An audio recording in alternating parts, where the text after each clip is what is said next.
All right, everyone. Welcome to Real Estate 360 Show. My name is Jason Miles, and I am here with the one, the only, Stevie C. Hello, it is great to be here. Now, you can't, for those of you that are listening and not watching this on a YouTube channel, we have the Steve Conley's rap persona with us today, hip-hop persona. Yeah, you got to represent, right? So maybe you should tell everybody, since I'm having a hard time talking. Yeah, so what we've got going on right now is Steve's been doing a little gold mining, apparently with his mouth. So we have we have a mouthful of gold today. No diamonds, but very, very shiny gold. Very, very shiny. Just for you, just so you know, this is called a grill. It's a grill. That's correct. That is correct. And what does that grill represent for you today? It represents, us girls just want to have some fun. And this is a lifestyle business. And you know what? I've done what I need to do with these, and I'm going to take them out. I think so. We are having, the lisp. It really goes a long way. It really goes a long way. I like the lisp. But the reality of it is, yes, what we're talking about is a lifestyle business. And this is a business that allows you to kind of do what you want to do if you do it correctly. And the main way to do it correctly in terms of finding deals is marketing, right? Yes, that's where we left off at the last show. That's correct. Was marketing. That's right. So. And you could talk about marketing all day, all night. There's so many different ways to go about it. You can knock on doors, you can send mailers, you can cold call, you can employ other people to cold call for you, you can skip trace, you can, God forbid, you can use the robocalling services. Oh, gosh, who would do that? Oh, my gosh. But, hey, listen, people employ every possible option to find deals, right? Including auctions. Exactly. Auctions are, but you got to have some cash for that, though. You got to have some cash, and you really absolutely need a lot of expertise. You definitely do. I mean, if for me, I still go to the auctions on occasion, but it has to be a specific thing. Although it's a good strategy that, again, people with the cash can employ, they can put it to work, and if they just know their numbers, though. If you're looking at a deal and it's at the auction, you have to know how much you're going to spend at the max, and then just don't go over it, because so many people kind of get caught up in the emotion of this whole bidding process, because it can be, a little overwhelming. Not only the cash requirement puts a big burden on, new investors, old investors, anybody that's, this is a cash flow business. But one of the big challenges, you can't even get in to see the inside of a auction property. You can drive by it usually, and that's it. That's right. So you're buying a little bit of a pig in a poke.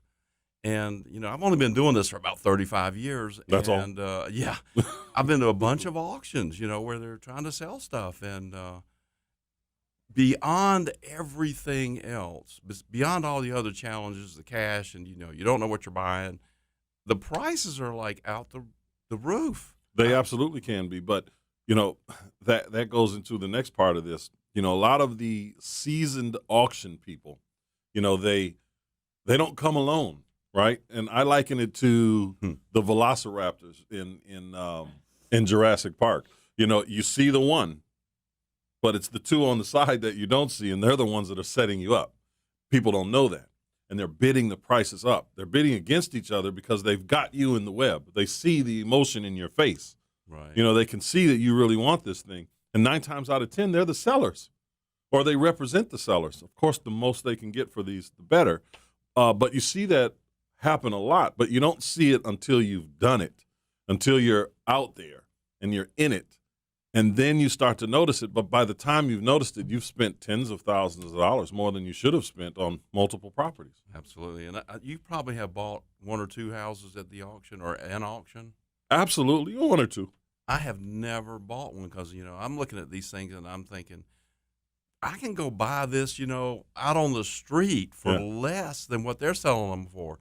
Now, I did have a package of 24 houses that I had that I actually auctioned off. Mm-hmm. Now, hey, if you want to sell them that way, I think that's a great idea. It is a great idea, but you have to get yourself into that position. Yeah. Right. Right. So, and a lot of people don't really know how to get themselves in that position either, Right. because it's not a tactic that's utilized by the vast majority of investors. It's generally held for more savvy investors, lenders, things of that nature. Note buyers even. Right. So note buyers, that's a great way for note buyers to get in. You're familiar with a couple of the deals that we've done, of course. Yeah. We did a deal where we bought the second mortgage. Then we bought the taxes. But the person who owned the house wasn't paying anything at all. So we approached the first lender, the first lien holder, and offered them a discounted price for that first position mortgage. That lender had already started the foreclosure process, which saved us a couple $1,000. Yeah. When it was all said and done. But we bought the second mortgage, we paid the taxes, so we wouldn't have this huge tax lien. Then we went and bought the first mortgage and allowed the foreclosure to go through. It was a $74,000 all-in acquisition.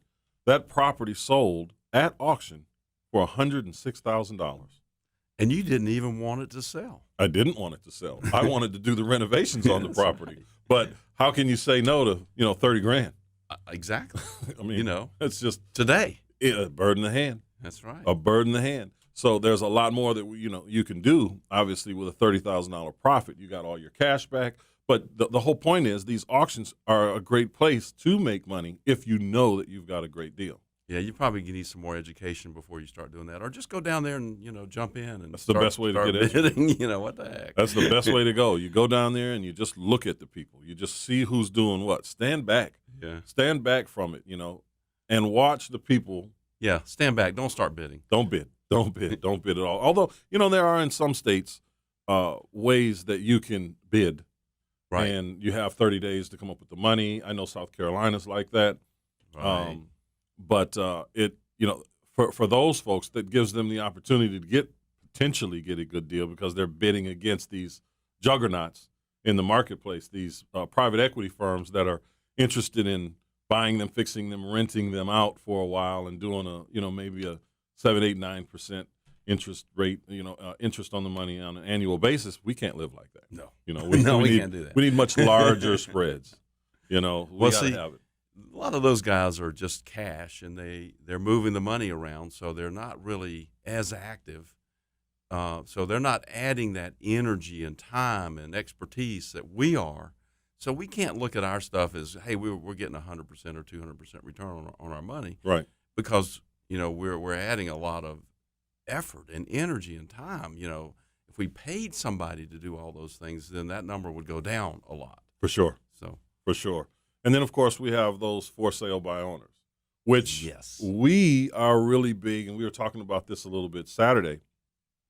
The market today, you can still find deals, right? But you have to create your deals today. It isn't just as simple as running outside and finding a deal like you could, 15 years ago when they were absolutely everywhere. You really have to orchestrate how you want this deal to play out. Because a lot of times there are situations, specifically when you're dealing with for sale by owner situations. right. When they've put it out there for sale, they've done some research. Now, I'm not saying that they're 100% correct in their research, because how many people do we come across that look at the Zestimate and said, hey, my house is worth $300,000, Right. but it's missing a front door and they've got boards on all the windows, right? So, those things happen all the time, and then we wind up having to educate a lot of these folks. But it's a task. Speaking of that education, that's the estimate, of course, is Zillow. Yeah. And you have put together a whole training course on how to use Zillow to accurately value properties. Absolutely. For selling and for buying. Yeah. So what we have is a free method, basically, in terms of using Zillow, of how you can evaluate properties without necessarily having to find someone that's an agent that's willing to pull comps for you, that may or may not be the comps you want depending on the agent that you're working with, right? So, you can look there and you can set up ranges, a price range of properties that have sold, of properties that have listed, bed and bath count, square footage, year built, all these different tools that Zillow gives you that you can look and see what has actually sold in the marketplace based on the square footage or the price, whatever it is you're looking for, so you can know what this property can be worth. Absolutely. As well as the ability to understand what it's going to cost to renovate it. Because we deal with a lot of people that are calling us and saying, hey, here's a great deal. Right. And they throw this deal and they say, look, you can buy it for $160,000. $40,000 in work is going to make it be worth $350,000. And you look at the house and it's 800 square feet. Oh, yeah. It hasn't been renovated since you're talking about that 1947. Yeah. It is just ridiculous what some of these quote unquote wholesalers, these professionals, if you will, right, kind of just shovel out there to a lot of people that don't know what they're looking at. I was talking to one wholesaler. He wanted to work with me, and I said, "Yeah, we'll do some stuff." And he'd been around for a long time. Yeah. And so I sent him some properties, and I said, "Make me a flyer." He honestly didn't even know how to actually create an ARV. He didn't know how to actually look up to see what a value might be. He didn't understand how to come up with the numbers for renovation. Yeah. The only thing he said, listen, the reason I'm a wholesaler is because I find people that have houses and I turn around and I just send them out. And that's all he does. Yeah, and there are people that are making significant amounts of money doing that. But there's a price, and the price is from the person that's actually buying it because they don't know what they're getting and they're throwing out of pocket a lot. But we're going to take a break. We got a break for a second. When we come back, we're going to get right back into this. Awesome.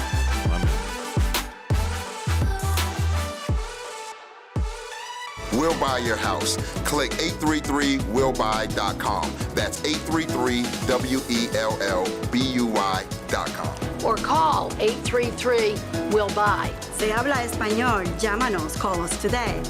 Welcome back to Real Estate 360, the show that takes you to the pro. And with me, Jason Miles. I got to tell you, just for a second there, you sounded like the old Harry Carey. Hello and welcome back.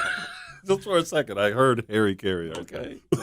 Maybe I'm channeling Harry Carey. I don't know. You're not going to believe what you see in here today. That may be true. But since we're on the not believing subject, let's talk about negotiating. Yes. So listen, it's not that important. Now, I know you talk about negotiating, and understanding negotiations is kind of critical, but also understanding who you're talking to is, in my opinion, even more critical, because I've had a lot of people come up to me and say, hey, man, I found this great deal and blah, blah, blah. It's in a great neighborhood. Doesn't need that much work. The owner wants to sell it, but he won't budge on his price. And I don't know how to negotiate with him because I need to get it down, $10, $20, $30, $50,000 or something like that. And I'm thinking, in a negotiation, there are typically two parties, and one of them needs to be more motivated than the other one. In other words, when I'm talking to somebody, a seller in particular, I need that seller to be way more motivated to sell than I am to buy. Yeah. That makes negotiations quite simple. Yeah. Well, that's really, there's a few different schools of thought as it relates to negotiating, and it really depends. When you're trying to buy something from someone you don't know, you're really selling. And that's what most people don't understand. Yeah. And part of selling is understanding what your need is as the buyer. How can you buy into me? If I can't identify your pain, exactly, I'm never going to be good at my job as a negotiator.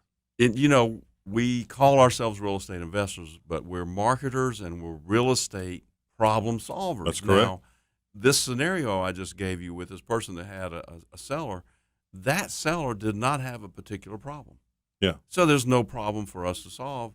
There's nothing for us to do there. So the answer to that question is next. You know, go find somebody that has a problem so that you have a job to do, because otherwise there's no reason for us to exist in the marketplace. That's right, because not every person is motivated to sell. Right. In fact, in a lot of our marketing efforts, we'll get people that call us and say, hey, I'm not really interested in selling, but make me an offer. Let me see what the market, will give me for my house.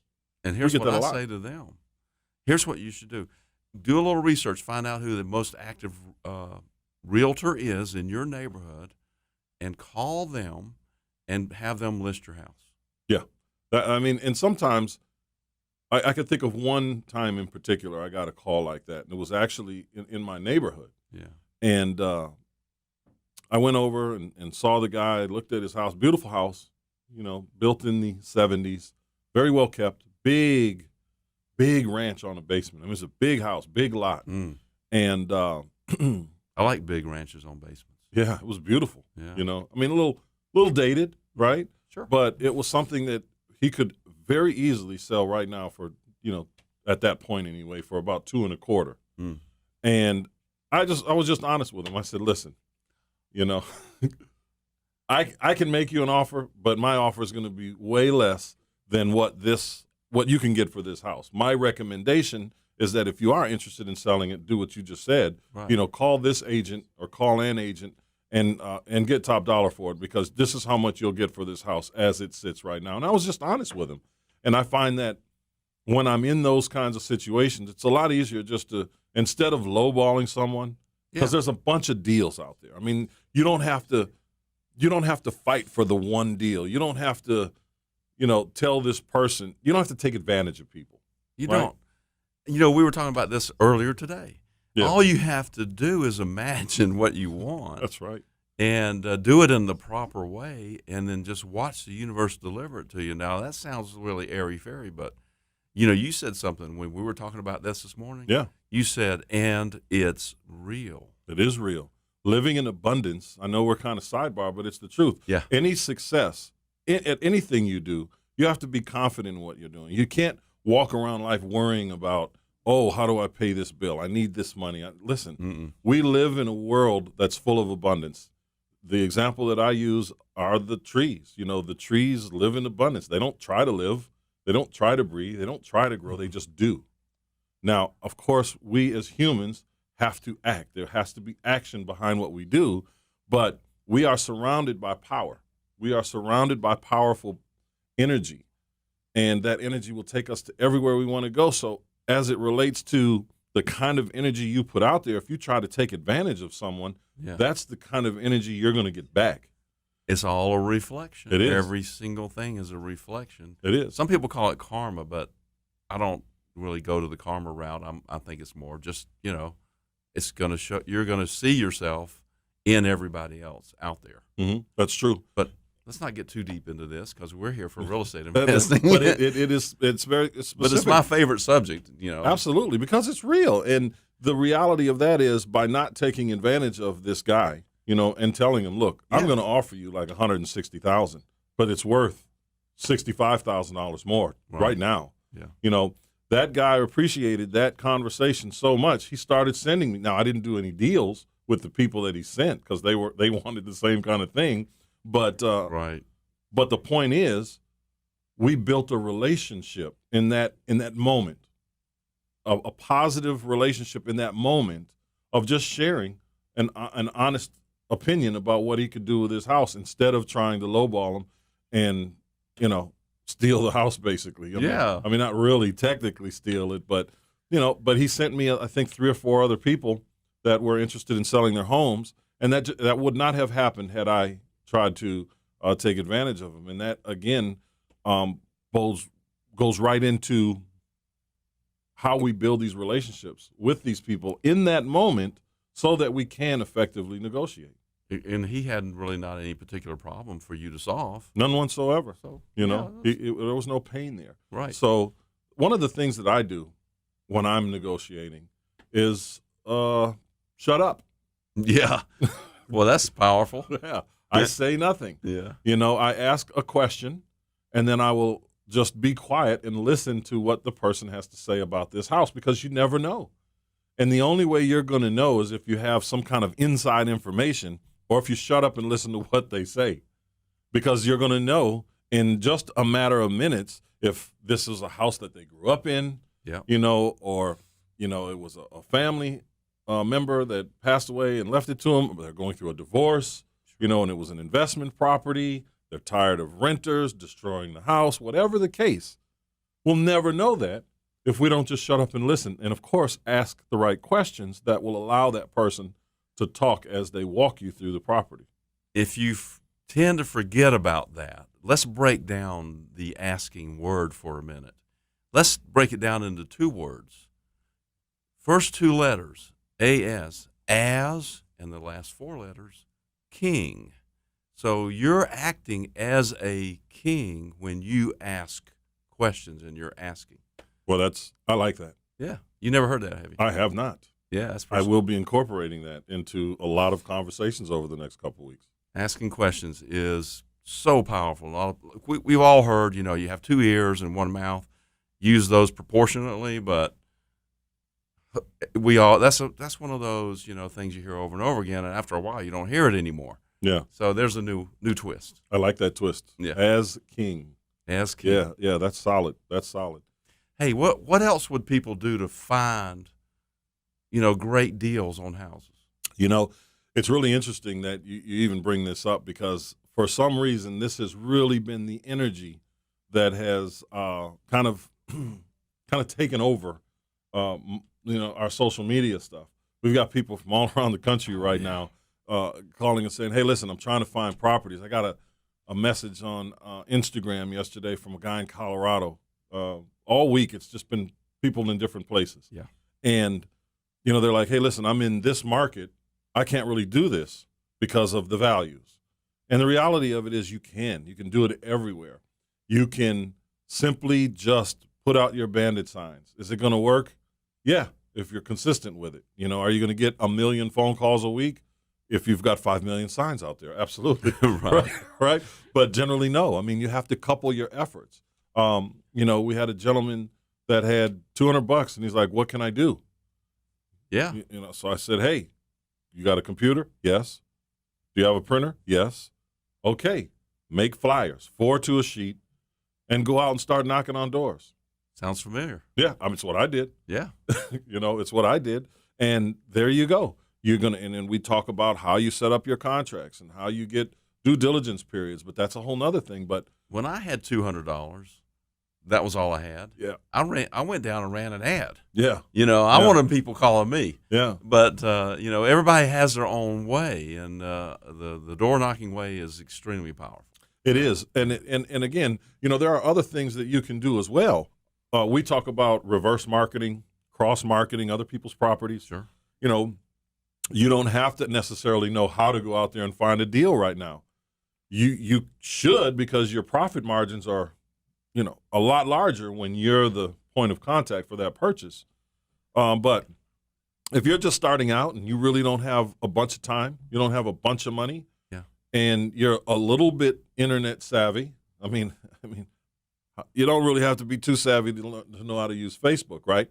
Get involved in Facebook groups, real estate groups, marketing groups, specifically, though, for real estate, and start to market other people's properties and make yourself $1,500, $2,000, $2,500. Jump into Craigslist. Absolutely. You can buy stuff there, you can sell stuff there. That's right. Now, you have to weed through some of the nonsense on Craigslist, but, hey, it's just part of it, And it's a great way, it's a beautiful place to build your active buyers list. That's how I started mine. That's right. Me too.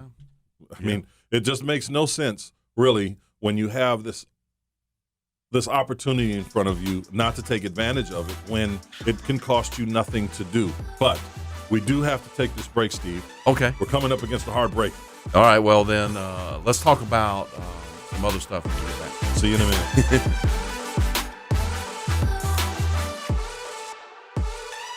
Do you need to sell your house?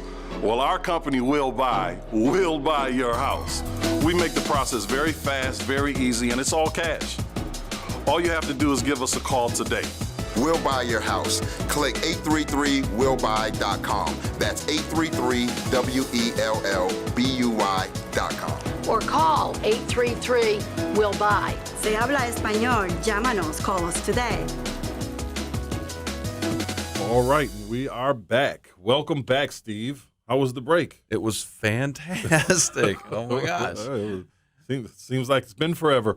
Yes. Hey, a friend of mine, he called me up and he said, "How you doing?" And I said, "Oh yeah, I'm doing good." He said, "What do you mean, doing good?" I said, "I'm doing great." He said, "What about the words you always say every time I call?" And I said, "Oh, what word?" And he said, "The F word." I said, "Oh, fantastic. I'm doing fantastic." For some reason, I was, not on that wavelength. Not that day. Yeah. So let me ask you something, Steve. Yes. Now, we hear a lot of people, when I say people, I mean other investors or a lot of the quote-unquote gurus out there talk about not buying properties that were listed or not using agents, Right. at all. I know how you feel about it. I know how I feel about it. But can you kind of share with everybody your real thoughts? My real thoughts? Yeah. No hokey pokey or anything? No hokey pokey. So we love realtors. I love realtors, Granted, not all of them understand what we do, Right, which is right. fine. But there are a lot of them that do understand. Now, we're always using, we've always got, 2, 3, 4 realtors that we're working with at any one time. Yeah. To help us find real estate deals and to help us sell them, of course. Certainly after we've gone through and renovated one, we want to retail it. We just list it. Yeah. I Or don't even wanna when we do have some deals that might take us a little longer to sell, because that happens. I mean, you wind up with inventory sometimes. We'll do non-exclusive agreements with agents all the time yeah, to to in list. an attempt to appeal to a broader audience, right? Hey, we keep saying this is about marketing. Yeah. So guess what? Realtors have in some cases, a lot of cases, have a much wider reach with their MLS systems, and then they'll go ahead and post it on Zillow and Redfin and Trulia and Yeah. all those other sites. And that takes a lot of time and effort and energy. That if we're working on 12 renovations and a half a dozen wholesale deals and some commercial stuff, Yeah. we may not really have the time or the desire to do that, in our spare time. at Especially some with point. problem deals. Yeah, that's you know? right. We got. Hey, listen. Speaking of that, when you go to these real estate seminars and they show you these great deals out there, and they just line up, and then you get out on the street and you start looking at them. None of them look like that. Yeah. And that's why there are mentoring courses. That's why there's education courses. And we just happen to have one coming up, which is a pretty simple one. It's called Wholesale Mastery. Yes. And that is, I think we're going to charge, $5,000 for that? It's 2 hours with me and you. Yeah. I was actually going to double that to 10. It's worth it. It is. Because, you get us and then you can call us and do whatever you want to do. And in all actuality, real estate is a relationship business. Everything is relationships, right? So it's who you know, it's how you can kind of network with people, how you can build with people that are already in it, how you can partner with people that maybe have the same skill set within reason as you. What we offer in these events, and we're just kidding, it's not 5,000, it's not 10,000, but what we offer here, it's $199, right? Not even. What? It is about 10% of that. Why are we doing it? Because we want to help you.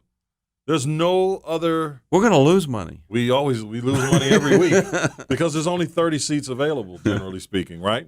So this isn't about it being a profit center for us. It never is. It never was, right? What we do, these local live events, are really to build a network of people that want to do deals, that are doing deals, that offer funding, that offer financing, that want to be in short-term and long-term partnerships, whether they're single-family or multifamily. Right. Those are the things that we want to do. We are creating relationships, or at least the opportunity to create relationships with and for people. And that's what this is all about. I mean, you're not going to come there. It's not cocktail hour. You're going to come there and you're going to get actionable information. You're going to know exactly what to do when you leave there. You're going to know who to do it with. You're going to have options. You're going to get your questions answered. Maybe you're in the middle of something, or you're trying to do something and you just can't get over the hump. This is a perfect place to get those questions answered and to know exactly what you need to do to get to where you want to go. And that's Wholesale Mastery? That's Wholesale Mastery. You can find that on Eventbrite. Now, it's not really 10% of $199. It's going to be, we're going to round it off to $20. That's right. Okay. So it's 10.0011. Yeah. Okay. Well, you can find that on Eventbrite. Just go type in Wholesale Mastery and look for it. It's going to be in Smyrna from 10 o'clock until 12 o'clock. And that is, let me just check my schedule here. That is August the 17th, Saturday, August the 17th. Saturday, August 17th. We recommend people get there by, 9:30 so you can get your continental breakfast, which consists of fruit and donuts and coffee and juice. And there's probably going to be a little water. Maybe we should skip the breakfast so we can maybe get closer to breaking even on this. What do you think? Maybe. No. Okay. Well, instead of 2 fruit trays, we'll just have 1. All right. Well, okay. I'm tired of taking them home. Well, listen, we were talking about where to find properties and realtors. And so there was this time when I was just, kind of starting over again. And I was looking for stuff. And I didn't really want to spend any money. And so this realtor, I was working with this realtor, and she was an investor, friendly realtor. She understood what it was I needed, Yes. And so she sent me stuff, and there was this particular property that came across my desk, and I said, oh, yeah, I like this one. And so I hopped in the car and just went down and drove by, looked at it, couldn't get inside. Didn't matter so much because, wait a minute, no, this is one I didn't even go look at.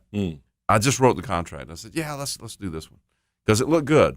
Now, why can I do that? Well, I've got a few years experience at this thing. I know what I'm looking at usually right when I see it on a piece of paper. Now, it's kind of like the internet. Things look different when you actually see them in person, Right. But this was pretty cut and dried for me. So I wrote the contract, and it got accepted. And so I did my marketing thing, and I wrote a contract and sold it pretty much in a week or two, cleared $4,000. And this is on a listed property. Yeah. Now, there is a process that you have to follow when you're dealing with listed properties, and we do that. And I think we talked about this at another time where we got those properties out in East Cobb. Right. There were 2 of them we got out there, and they were asking $460. We got them down to, I think, $350 or $360, $380, somewhere in there. But we kept the listing. We asked them to keep the listing in there because we were marketing, and it gave us a lot of room to negotiate that price. Exactly. So people would search it, and they'd say, oh, this property is listed for $460, right, or $450. We've already got the property under contract. So it doesn't matter if they're calling whatever agent, right? So we're marketing that property to our network for substantially less than the $460. I think we were at $425, or maybe even a little bit less than that on one of them. Could be. But that's what you do. I mean, it creates leverage for you. So when people are going online and they're searching this particular property, they're seeing that it's listed at $460, but they're seeing that you're offering at $425. It gives them an incentive to call you, although they're probably going to call an agent or that agent. They might. You don't really care. It doesn't matter because you have it tied up. So what you're saying, if you have a property that you're trying to sell that's listed out there for 100, but you're trying to sell it for 120, Ain't going to happen. That's kind of hard. Is that what you're saying? It's pretty difficult. Okay. Because you know what? What's going to happen? They're just going to put up backup offers, right? Of course. And that's fine. But you have to be smarter than the average bear, boo-boo. Yeah. Right? Okay. So you have to absolutely 100% get a better deal than the 100 it's listed at. Yeah. Period, point blank. I mean, I've known people that will get it maybe at the 100 or 95,000, just throwing numbers out there, and have the listing go up the price of the listing go up Mm-hmm. so that they can create that illusion of a spread. There are so many different angles that one could utilize. The reality of it is there are deals there. So whether you're wholesaling, whether you're a fixer, flipper, or buy and hold person, there are absolutely deals that can be had. Is it as good as it was in 2009? Absolutely not. Well, it isn't. No. There are deals there, but they're not in abundance as they were 10 years ago. Well, you got to go make them, I heard. Somebody said that to me. You got to go make a little them. bit earlier in this show, as a matter of fact. That's I right. think somebody said, you got to go create your Right. opportunities in this market. That's because exactly right. They're not now hanging on trees, or there's a plethora of them out there. It makes no difference if you can't recognize them when you see them. That's right. You know? That's exactly right. You and I can see them Yep. like crazy, and we see what's happening now. So now there's always new strategies. We've been around, some of us, for several decades. You and I both. Couple cycles. So yeah, exactly. Precisely. That's exactly where I was going. There's cycles in the marketplace. Things go up, things go down. There's the RTC. There's the crash of '08. And then things went down. Now things are going up. And what's next? Yeah. I don't know. It's inevitable for us to have a correction, but how do you prepare yourself for that? Right. And that's not a that's a real question. You have to prepare yourself for the downside. So many people get stuck in wholesale, fix and flip. That's what I do. This is what I do. And then they are stuck in an economic cycle that they can't get out of until the cycle turns, because they have not prepared themselves for this change. Right. That is inevitable. That is always going to happen. And that's why we're moving aggressively into multifamily. That's right. But listen, let's take a quick break. Okay. And can we touch back on that when we come back? Just a little bit? I don't think so. All right. I love it. All right. All right. See you in a minute. We'll buy your house. Click 833willbuy.com. That's 833WELLBUY.com. Or call 833-WILL-BUY. Si habla español, llámanos. Call us today. All right. We are back. We are back. We are back. Steve, we just left off talking a little bit about, we actually just mentioned multifamily. Yes, we did. And I wanted to.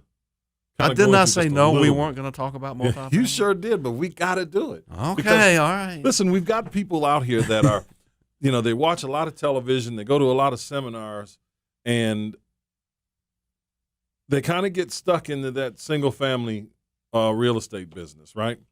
And can I clear up something real quick? Yeah, absolutely. They talk about single families as cash flow properties, and I've got to disagree with that. After years and years of experience and trying to get a reliable, solid cash flow out of a single family house, I just can't figure out how to do it.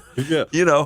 Now don't get me wrong, single families are a fantastic equity play, but you've got to have a job or something to generate some cash flow. Yeah. If you're going to hold a single family for rental and expect that to give you cash flow, please don't.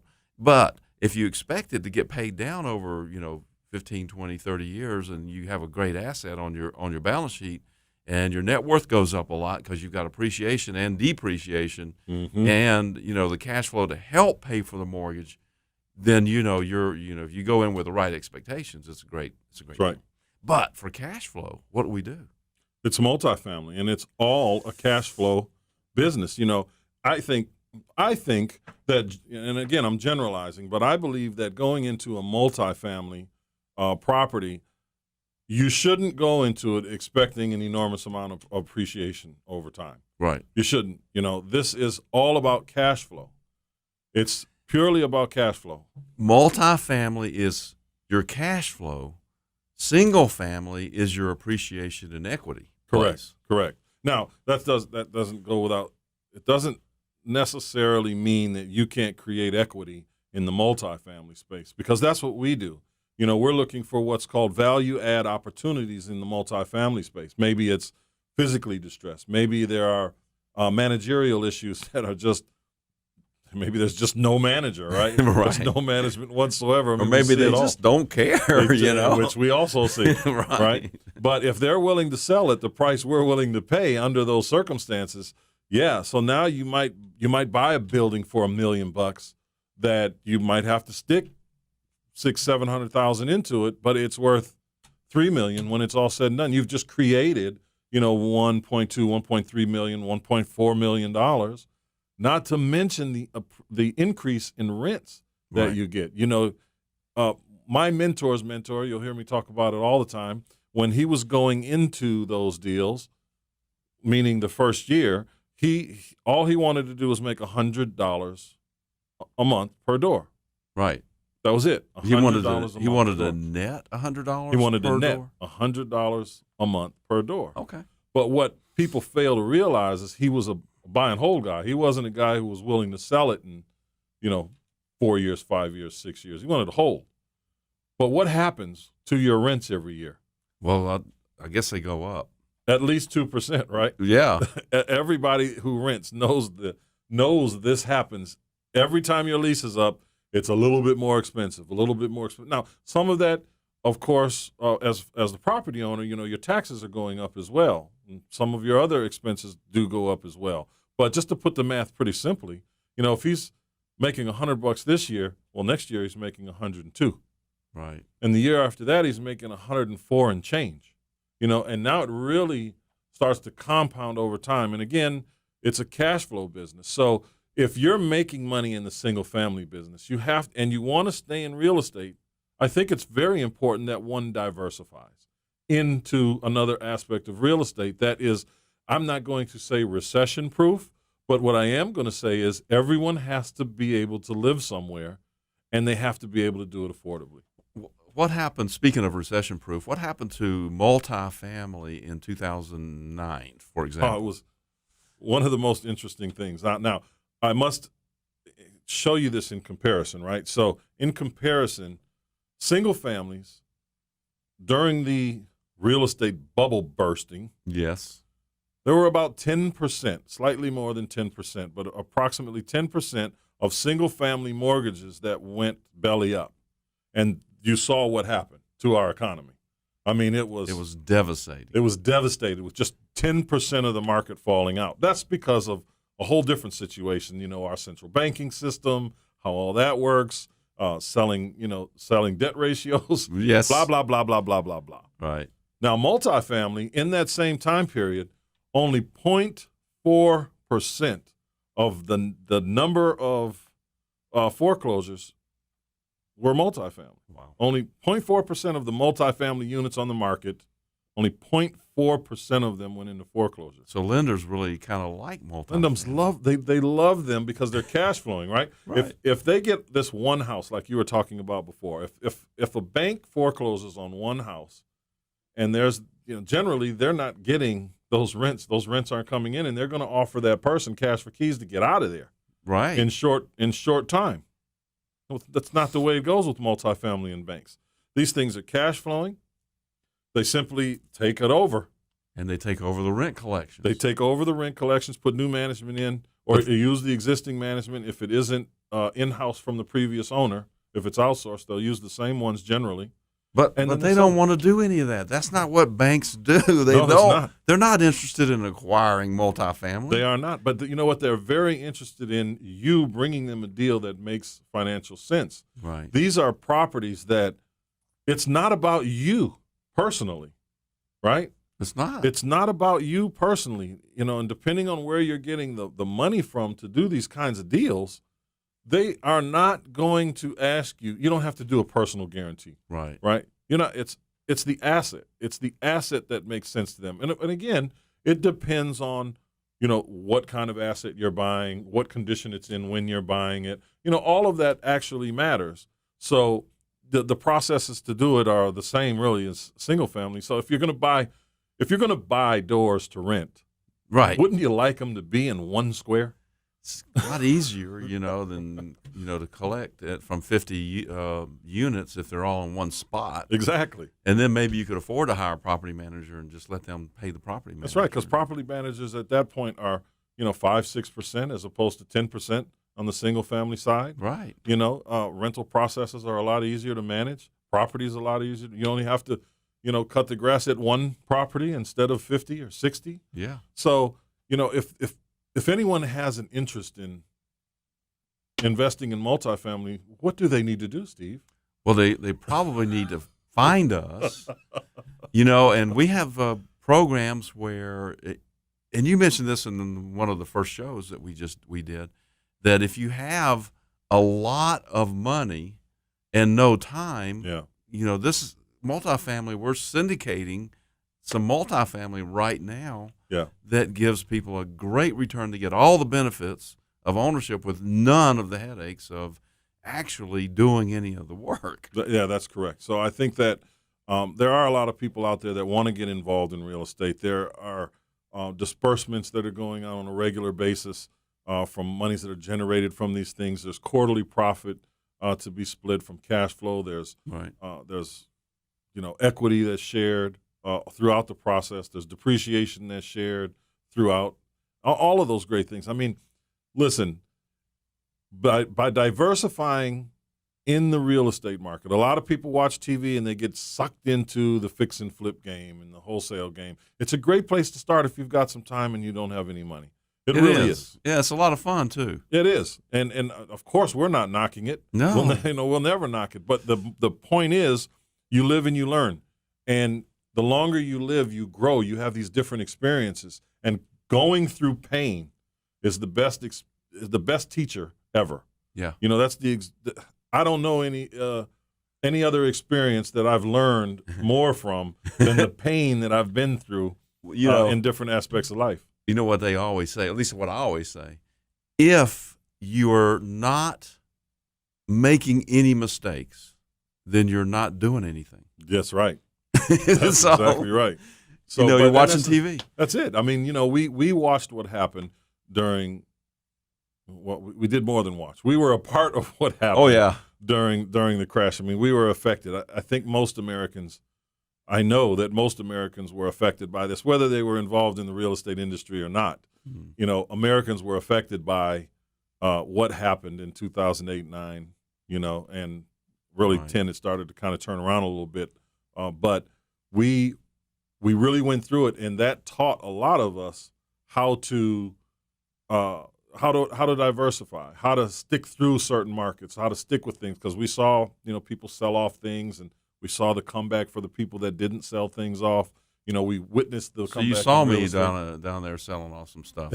Huh? There's a lot of sell-offs going. Yeah, there were a lot of that, man. So it's you have to diversify. You have to think about your future, and it's all about cash flow and having equity. Equity grows a lot faster because it compounds. Right. So that's just where we are. Cool. I want to remind people of the Wholesale Mastery. August 17th, go to Eventbrite. Yes. Sign up for that. Yeah, you got to only come. if you want to, but don't do it if you don't want to. You got to come. Yeah, you got to come. Or don't.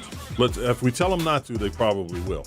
Hey, don't come. We only have a certain amount of space, and we only have so many donuts. So absolutely. So listen, we want to thank you for taking this time to listen to us today. This is Jason Miles, Steve Connolly, Real Estate 360 Pro, taking you from the show to the pro.